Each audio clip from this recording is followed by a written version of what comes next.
क्या आपको पता है कि हमारे इतिहास में ऐसी अजीबोगरीब और डरावनी कब्रें हैं जो आज भी हमें चौंका देती हैं? इस वीडियो में हम आपको 5 ऐसी रहस्यमयी कब्रों की कहानियां बताएंगे जिनसे जुड़ी पुरानी घटनाओं ने लोगों को सदियों से हैरान कर रखा है। नंबर 1, प्लेग के गड्ढे। लंदन अब इतिहास के सबसे बुरे दौर में मानवता द्वारा अपना असली रंग दिखाने का एक और मामला सामने आया है। जब ब्लैक प्लेग यूरोप के अधिकांश हिस्सों को मिटा रहा था, कई लोगों ने तुरंत विभिन्न चीजों पर उंगली उठाई। लोग और जानवर इसका कारण थे, लेकिन उतना ही बुरा।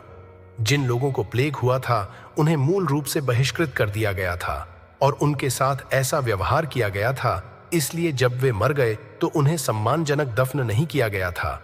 उन्हें बाकी अन्य लोगों के साथ प्लेग के गड्ढों में डाल दिया गया था, जिन्हें रोग जंकड़ के कारण बीमारी हुई थी और उन्हें इसमें फिट कर दिया गया था। वह तस्वीर लंदन जैसी जगहों पर विभिन्न गड्ढे थे जिन्हें बनाया गया था, और जब सब कुछ खत्म हो गया तो उन्हें ढक दिया गया था। लेकिन इसका मतलब यह भी है कि हम उन्हें आधुनिक समय में ढूंढ रहे हैं, जैसे कि 2014 में जब एक सामूहिक कब्र की खोज की गई थी जिसमें 12 लोग थे।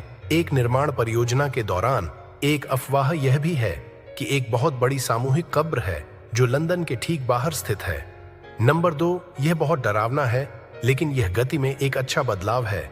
मोडिना के प्रेमी कंकालों का एक समूह था जो 2009 में इटली में पाए गए थे, और जाहिर तौर पर उन पर ध्यान आकर्षित किया गया था क्योंकि उन्हें सिर्फ एक साथ दफनाया नहीं गया था, बल्कि उन्होंने वास्तव में हाथ पकड़ रखे थे।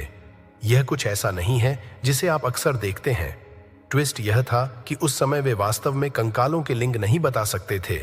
फिर 2019 में वे यह पता लगाने में सक्षम थे कि वे दोनों ईसा पूर्व 4वीं से 6वीं शताब्दी के आसपास के पुरुष थे। यह अनुमान लगाया गया था कि दफनाने का यह तरीका वास्तव में उन लोगों के बीच आम था जो एक दूसरे के प्रति एक निश्चित स्तर की प्रतिबद्धता रखते थे और वास्तव में एक साथ दफन होना चाहते थे। नंबर 3, लूल लाखों के बच्चे। लूल लाखों के बच्चे केवल कुछ यादृच्छिक बच्चों का लेबल नहीं है जो एक कब्र में पाए गए थे। वे वास्तव में मानव बलि के शिकार थे। 3 के शव बच्चों को 1999 में लुल लाखों के शिखर पर पाया गया था।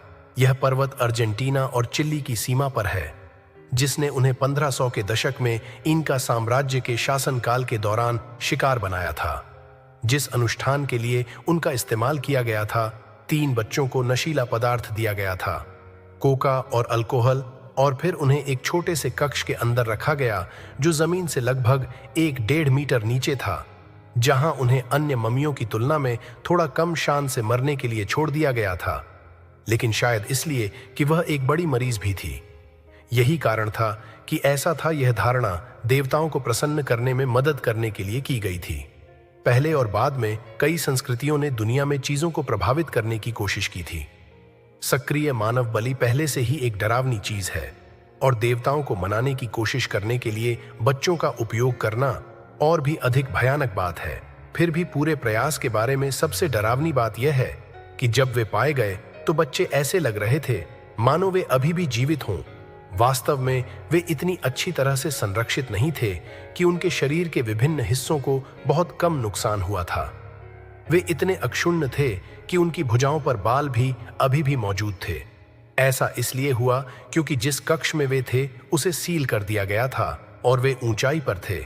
वे स्थितियां संरक्षण के लिए एकदम सही थीं, और इसलिए जब कक्ष खोला गया तो वे जब उन्हें इसके अंदर रखा गया था तब वे लगभग वैसी ही दिख रही थीं जैसी वे थीं। और कुछ लोगों का तो यह भी कहना है कि ये सबसे अच्छी तरह से संरक्षित इंक और ममियाओं थीं जिन्हें कभी खोजा गया था, जबकि यह सच हो सकता है कि यह इसे अतीत का एक भयानक तत्व होने से नहीं रोकता है। नंबर 4, अफीम पाई गई थी। यहां तक कि प्राचीन काल में भी नशीली दवाओं की समस्याएं थीं। जिस अफीम की बात की जा रही है वह एक इजरायली कब्र में पाई गई थी जो 14वीं शताब्दी ईसा पूर्व की थी। यह महत्वपूर्ण है क्योंकि इसका मतलब यह होगा कि यह होगा। यह इतिहास में नशीली दवाओं के सबसे पुराने उपयोगों में से एक है, और मानो यह साबित करने के लिए कि यह वास्तव में इन अनुष्ठानों में इस्तेमाल की जाने वाली अफीम थी। इसके निशान न केवल मकबरे में कुछ शवों में पाए गए थे, बल्कि वहां वास्तविक खसखस के फूल भी पाए गए थे।